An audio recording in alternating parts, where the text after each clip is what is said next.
Very brief one today. Can we be reassured that there are lines of communication that will come in if there are rapid escalations between the White House and the Kremlin? And I tweeted about this because I thought it was an important question. No. I'm grateful to see Obama speak out about it this week. In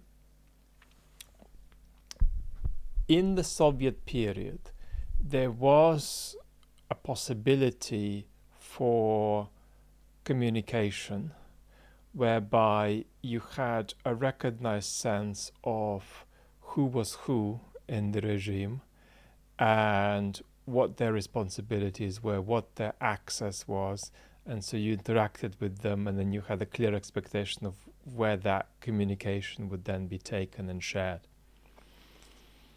And what's happened with the Putin regime is that it's become so radically centralized into Putin's arms, and then the rest of it has become so spectacularly informal.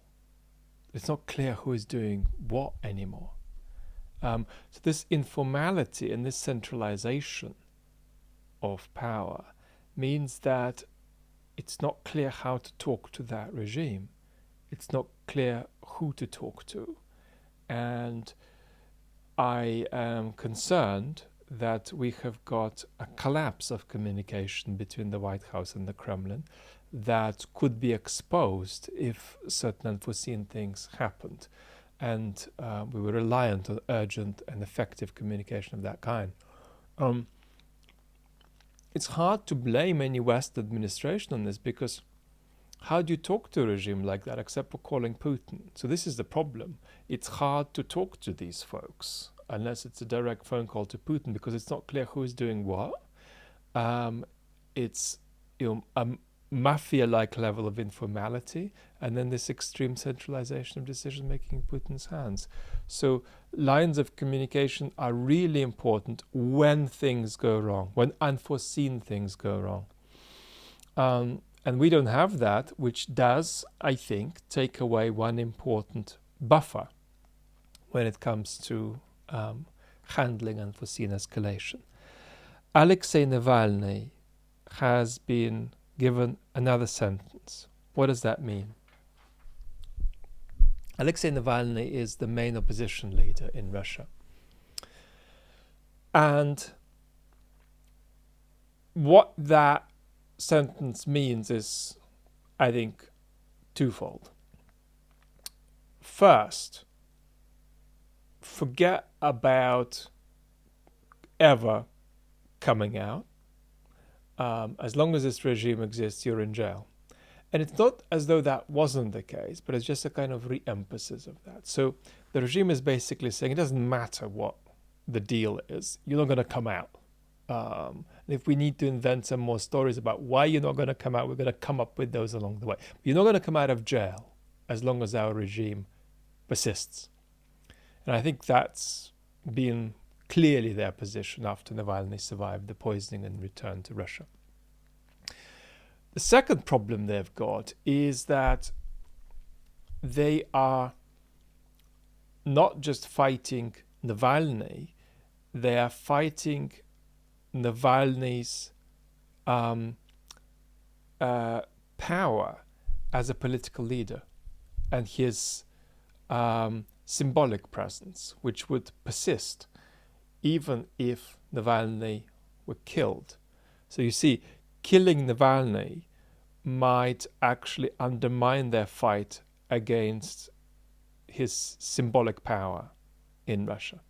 And at the moment, it's tricky for them because his stock is growing.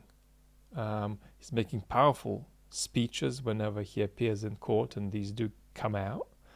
They're trying to restrict his capacity to tweet via his lawyer. They're keeping him in torture-like conditions.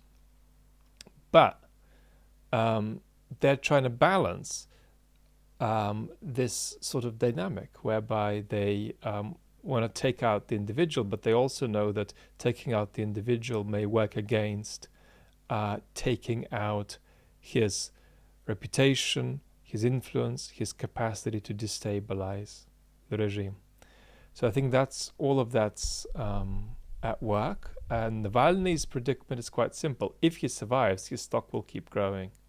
And it doesn't matter whether they give him 9 years or 30 years or 700 years. He just needs to sit it out until this regime collapses. And just one more question. What about Putin going out and about and hugging a soldier at a military base? What are your thoughts on that? Putin has been much more out and about. And Putin had quite a genuine interaction with the soldier. I didn't see him hug the soldier. I saw him sort of semi-hug the soldier. And that was real. That wasn't necessarily PR. He sort of felt that the boy is being sent to the front. And that there's some kind of alternate picture in which that boy doesn't go to the front. Presumably that picture is when all of Putin's paranoid beliefs about Ukraine and the West don't obtain. I think that Putin is aware that his approval ratings are going down. It's hard to capture approval ratings in Russia at the moment because it's almost unethical to poll people, because Russians think that when you poll them, you represent the government, and so it's the government calling you on your home number, asking you if you like Putin. Well, what are you going to say? Nevertheless, Putin's sensing that there's a bit of instability in public perception. People have begun to wake up and to think, as we've been saying recently. Only a little bit, but they're waking up. And Putin needs to come out and reassure. What I observed, what was interesting there, was what several people noticed, and that's that when Putin was shown some boots, he said, well, the thing about that is that, it's good so long as there are boots at all, which shows that he is in touch with reality and he is aware of the extraordinary challenges his military is facing, comical challenges his military is facing. And I think part of him being out and about is also to taste firsthand what's going on. He's got this nickname in Russia among people who oppose the regime. He's called Bunker Grandad.